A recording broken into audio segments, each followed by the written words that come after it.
बहुत समय पहले की बात है। नीलगिरी पहाड़ियों के पास चंदनपुर नाम का एक खुशहाल राज्य हुआ करता था। वहाँ के राजा धर्मराज बहुत ही दयालु थे, लेकिन उनकी एक ही चिंता थी कि उनका बेटा धर्मपाल दुनियादारी से अनजान था। राजकुमार बहुत ही सुंदर, निडर एवं बलवान था, लेकिन उसने कभी दुख और मुसीबत का सामना नहीं किया था। अचानक एक दिन राजा धर्मराज बहुत बीमार पड़ गए। बड़े बड़े वैद्य और हकीम आए, लेकिन राजा का उपचार नहीं कर पाए। राजा की सांसें अटकने लगी और पूरा राज्य शोक में डूब गया।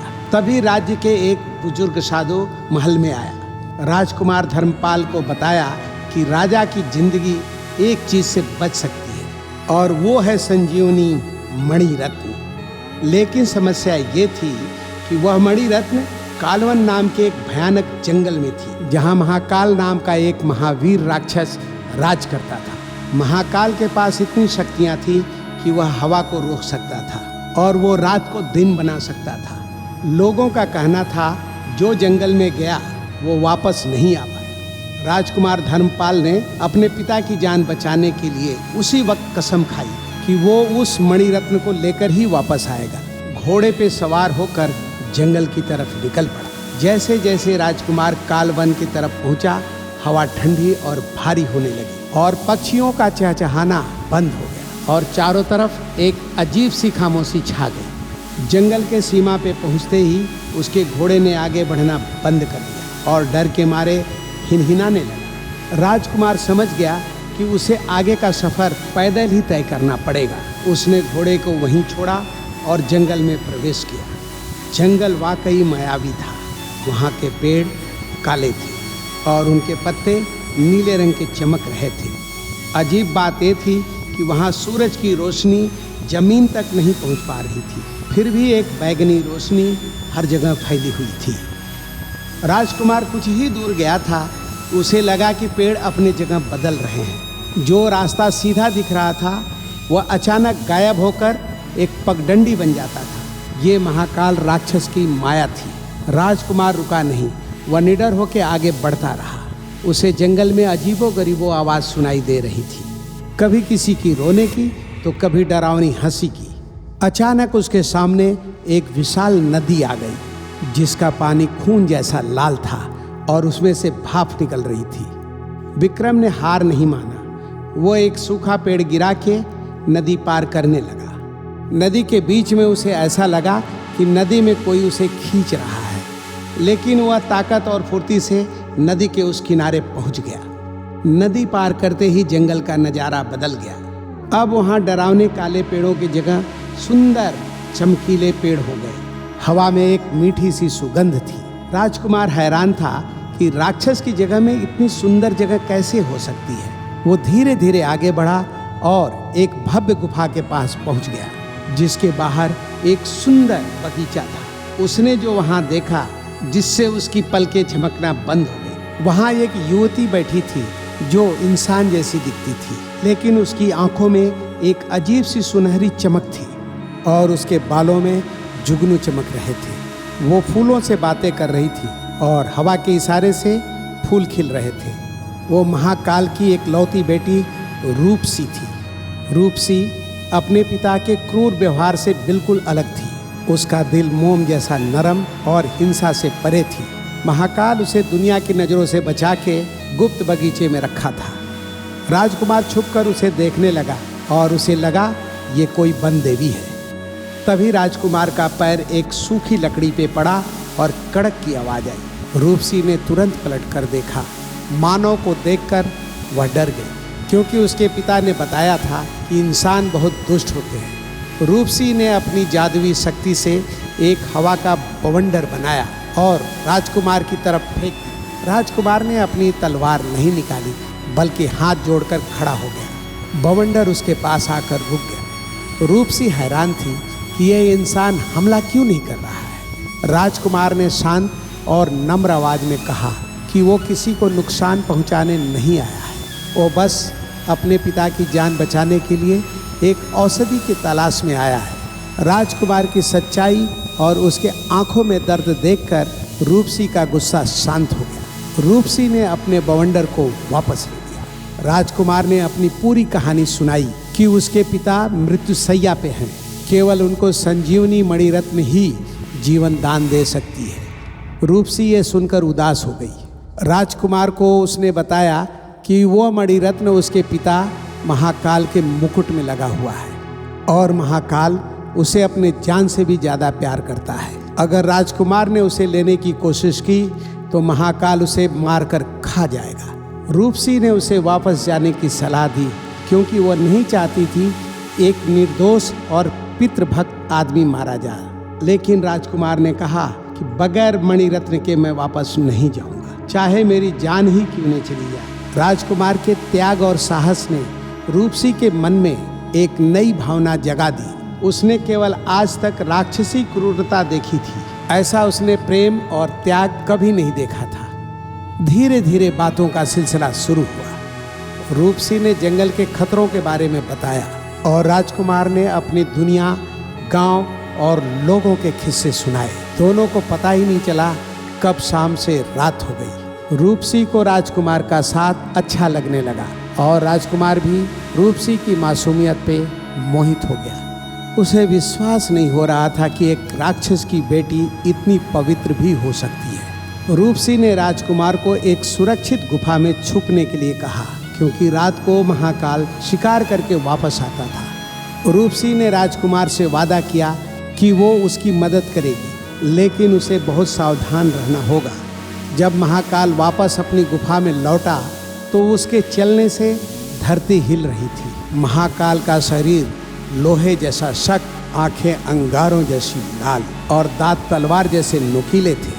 वह सीधे रूपसी के पास गया और पूछा कि उसे जंगल में इंसान की गंध क्यों आ रही है। रूपसी का दिल जोर से धड़कने लगा, लेकिन उसने बहाना बना दिया, एक भटकता हुआ शिकारी जंगल के किनारे आया था, मैंने उसे डरा के भगा दिया। महाकाल अपनी बेटी पर बहुत भरोसा करता था, इसलिए वह शांत हो गया और सो गया। इधर राजकुमार गुफा में बैठे सोच रहा था कि कैसे उस विशाल राक्षस से मणि हासिल करेगा। अगली सुबह जब महाकाल फिर से शिकार के लिए निकला तब रूपसी गुफा में राजकुमार के पास आई और रूपसी के आंखों में चिंता थी। उसने राजकुमार से कहा, अब एक ही तरीका है कि महाकाल को युद्ध में हराना असंभव है। उसे केवल अपनी ही शर्त या पहेली में फंसाकर उससे जीता जा सकता है, या तब वह जब अमावस की गहरी नींद में हो। लेकिन अमावस आने में काफी दिन बाकी थे। राजकुमार के पास इतना समय नहीं था कि वह अमावस तक इंतजार कर सके। दोनों मिलकर एक योजना बनाना शुरू किए। इन्हीं दिनों में दोनों के बीच में खिंचाव बढ़ता गया। राजकुमार ने रूपसी का हाथ पकड़ के कहा, अगर मैं जिंदा बचा तुम्हें इस अंधेरे जंगल से निकाल कर अपने राज्य में लेके जाऊंगा। रूपसी ने पहली बार किसी के स्पर्श में अपनापन महसूस किया। यह एक अनोखे प्यार की शुरुआत थी, एक राजकुमार और एक राक्षस की बेटी की, जो प्रकृति के नियमों के खिलाफ था।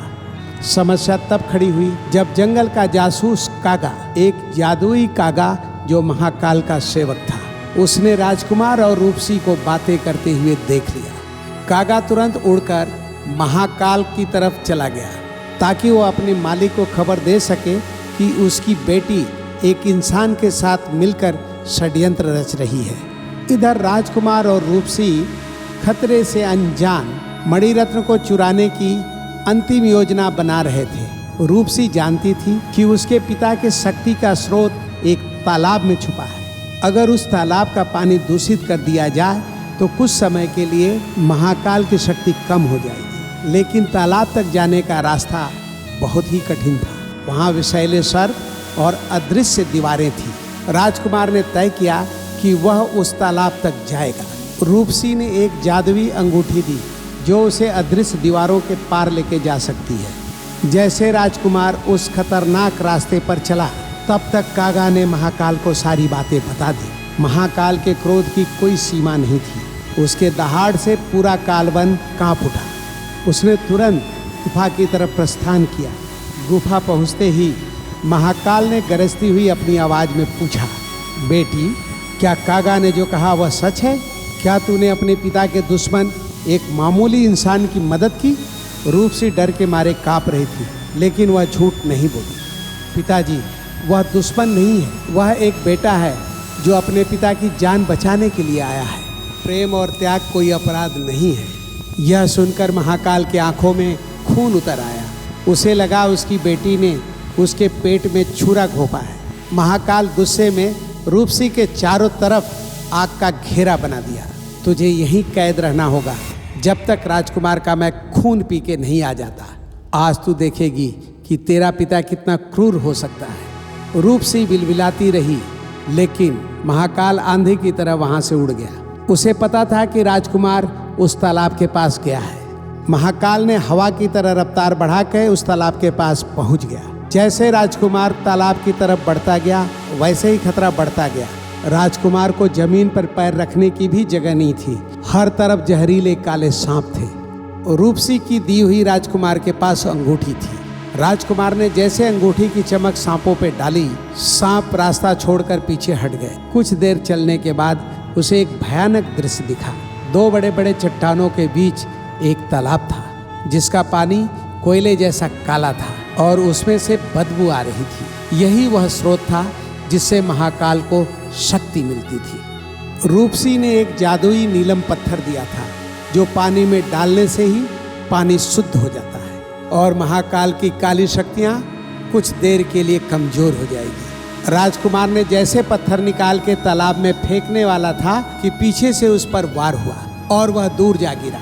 जब राजकुमार ने सिर उठा के देखा तो सामने साक्षात मौत खड़ा था। महाकाल जोर से हंसा। मूर्ख इंसान, तू मेरी ही बेटी की मदद से मुझे हराने चला था।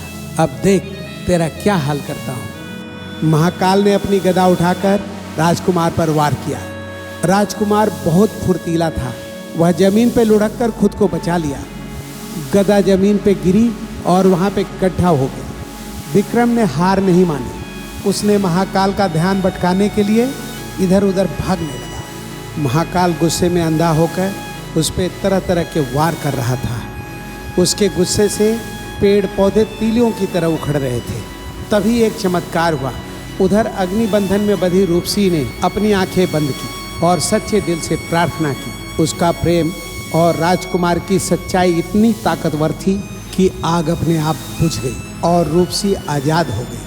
और उसने हवा को आदेश दिया और वह पल भर में काल सरोवर के पास आ गई। इधर महाकाल राजकुमार को जान से मारने ही वाला था कि रूपसी उसके बीच में आ गई। उसने चिल्लाकर कहा, रुकिए पिताजी। महाकाल का हाथ हवा में ही रुक गया। हट जा सामने से रूपसी, आज इसे मरना ही होगा। रूपसी ने रोते हुए कहा, अगर आपने इसे मारा तो आप अपनी बेटी को भी खो देंगे। इसकी पितृभक्ति देखिए, यह अपने जान पर खेल के आया है। आप तो महाशक्तिशाली है। क्या आपकी शक्ति एक निहत्थे बालक को मारने की है? और महाकाल का दिल पसीज गया। लेकिन फिर भी महाकाल ने कहा, पर बेटी, इंसानों पर भरोसा नहीं किया जा सकता। ये मणिरत्न चुराने आया है जो मेरी शान है।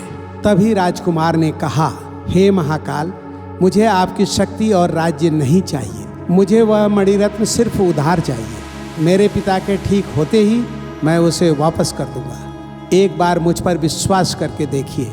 महाकाल ने पहली बार किसी इंसान पर इतनी साहस और विश्वास देखी। लेकिन महाकाल ने एक शर्त रखी, अगर तू सच्चा है तो एक परीक्षा देनी होगी। मैं तुझे मणिरत्न दूंगा, बदले में तुम्हें कीमती चीज गिरवी रखनी पड़ेगी। राजकुमार ने कहा, मेरे पास प्राण और मेरे वचन के अलावा कुछ नहीं है। ठीक है राजकुमार, तू मणि लेके जा, लेकिन जब तक तू वापस नहीं आएगा तू गूंगा ही रहेगा। तू किसी को बता नहीं पाएगा कि तूने क्या देखा, क्या पाया। अगर तू मणि वापस नहीं की तो तू हमेशा के लिए गूंगा ही रह जाएगा। यह सुनकर रूपसी घबरा गई। यह कैसा अन्याय है पिताजी? लेकिन राजकुमार ने तुरंत हामी भर दी। राजकुमार ने सोचा, अपने पिता की जान बचाने के लिए आवाज़ खोना बड़ी छोटी चीज़ है। महाकाल ने अपनी शक्ति से राजकुमार की आवाज़ को अपनी बोतल में कैद कर लिया। फिर अपने मुकुट से चमकता हुआ मणिरत्न निकाल कर राजकुमार को दे दिया और महाकाल ने चेतावनी दी, याद रखना, अमावस की रात तक अगर मणि वापस नहीं आई तो तुम्हारा सारा खानदान नष्ट हो जाएगा। और विक्रम ने सिर झुकाकर रूपसी और महाकाल को प्रणाम किया। रूपसी के आंखों में आंसू था। वह कुछ कहना चाहती थी, लेकिन राजकुमार कुछ बोल नहीं सकता था। उसने नम भरी आंखों से धन्यवाद कहा। राजकुमार मणि लेके अपने राजमहल में आ गया तो वहां पर मातम छाया हुआ था। राजा की हालत बहुत नाजुक थी। वह अंतिम सांसें गिन रहे थे। राजकुमार सीधा राजमहल के कक्ष में पहुंचा। राजकुमार को देखते ही रानी और मंत्री दौड़ पड़े। मणि को जेब से निकालते ही राजकक्ष जगमगा उठा। राजवैद्य ने मणि को तुरंत पानी में डुबोया और वह पानी राजा को पिलाया और राजा पानी पीते ही उठ के बैठ गया।